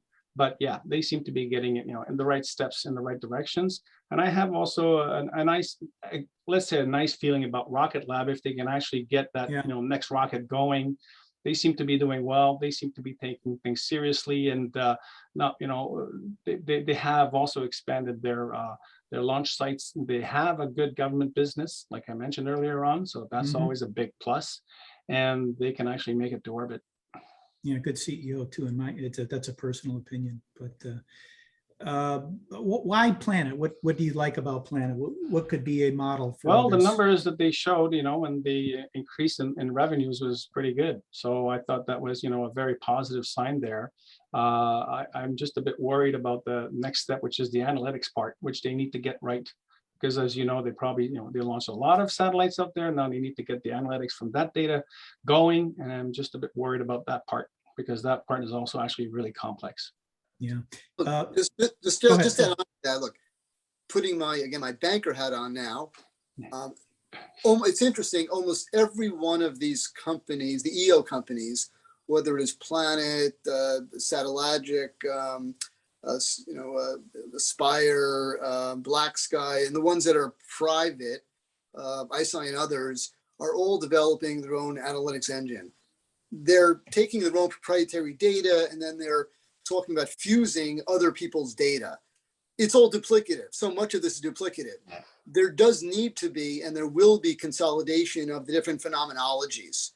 So I think that out of this activity will come, and therefore there will be synergies that will be created, out of this. So there may not be success in the very near term, but as some of these companies are combined and benefit from the synergies of combination, I think there could be significant value created.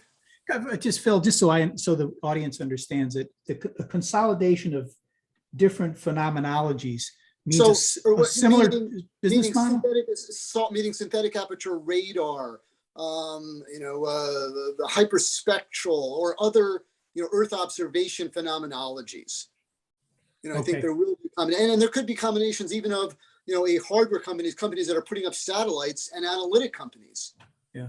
Right, because companies that are developing their own proprietary sensors are now developing their own analytics capabilities, but there are very fine analytics companies that are already out there. So if you combine them, you can preempt all that development expense. Right. Different needs for the market will be served. Steve, it sounds like you're going to get some work in M&A if Phil's right. Bring it on. Now, I think I will Oh, he'd agree say with, that. I think I'll agree with Phil's basic view that consolidation and mergers are not necessarily a bad thing. It's not a sign that failing companies are being scooped up. It could be a sign that you have too many companies pursuing the same thing and it makes sense to join forces. And that in an area where there is a lot of data fusion and area where analytics companies and companies that gather the data are not quite sure whether to combine or be separate or contract out, that there will be some different business models and that will involve some combinations. But, and people will argue the valuation was too high, too low, whatever. But putting that aside from the industry perspective, yes, we do expect to see some combinations of too many companies chasing the same thing because it's economically efficient, and that other companies are combining because putting two things together produces a product line that's more robust. Yeah. Tamara, we're at 1:12, and I know we've only got a minute or two left. I'm going to just take Claude's article and give him the last word, because this is all your fault, Claude. You started all this today. Good for you. What are you working on now, or what interests you now related to this subject? Is there sort of a next line of thinking where we'll see another article come out? Yeah, we actually did something just recently on space stations, because that's apparently a new LEO economy, how that is going to provide returns. So we're looking a lot more now at infrastructure and how that's going to be commercialized. So we have a lot of research going on in that area, but we continue to also look at business cases and business and market analysis for current, SATCOM, in particular for high throughput satellites. Constellations is a huge thing right now. Will those constellations make it, or will they break it? We're seeing a lot of launches right now, but it's I would say the implementation, right? The execution. We've talked about that so many times in the past, how to go to market, how to approach the right customers. How is that, does your product get distributed? We're doing a lot of that right now because it seems as something that's often forgotten in the industry. So we're working a lot on that to help our customers, really meet that, market and make it a success. That makes sense. Tamara, do I see a hand up? You do see a hand up. One hand up, Omnisa. Hello. Hi, Tamara. How are Omnisa. you? Hello. Happy to see you. You have a question, Omnisa? Yeah. Well, I would like to bring out to the discussion. I was informed yesterday, but that some of the satellites from Elon Musk's train of satellites from Starlink had been damaged through because of a solar flare or some type of radioactivity that brought them down. I don't know. Like, hi to everyone. I'm gonna bring up several topics in one sentence. Well, you've only got about a minute, so I have a minute. Okay, I have a minute. Okay, so I don't know what you guys know about that. No, like if those satellites. I've also seen images of companies that were like launching stuff in space, like trying to pick up old trash from the orbits from the many satellites that have been sent up there. I also want to bring some political issues regarding why is there countries on the planet that don't have their own satellites yet. I don't think it's as democratic as we would like to think. I would like to bring out also, how to handle these resources. If you think there's such, if as humans we should keep continuing this idea that there's states that handle specific types of information and resources. What do you think about that? And also, the idea of countries, like if we know that we are each one of us is special, has their own personal history and so many knowledge and information to share. Like why do we keep having this concept of countries around the world? That's something that philosophically I would also like to bring to the discussion. Okay. Importantly, I think you have four good topics for future sessions. I was just going to say, she gave us our whole schedule for the rest of the year. We don't have to do any brainstorming, Tamara. Yeah. We've got the whole program. So, Omnisa, by the way, if you listen to our podcast, a lot of those questions are answered, including more companies launching satellites. Nepal has its own space agency now, thanks to some of the work that's been done by SSPI. And so I think you'll be encouraged by what's happening with regard to bridging the digital divide, nations getting into this for economic purposes, because every country does something well economically, and everyone can now contribute more and more to our growing industry. So there are a lot of, I mean, you were just loaded with stuff in those 4 questions, but if you listen to those, you'll learn a lot. But we've got to go. Keep coming back. Thank you. Okay. for that question. Tamara, we got to split, but Yeah, we do. I'll ask everybody next time what's their favorite Snap, Crackle, or Pop. Who was their favorite character there? But Or can't get to POW. it. Or POW.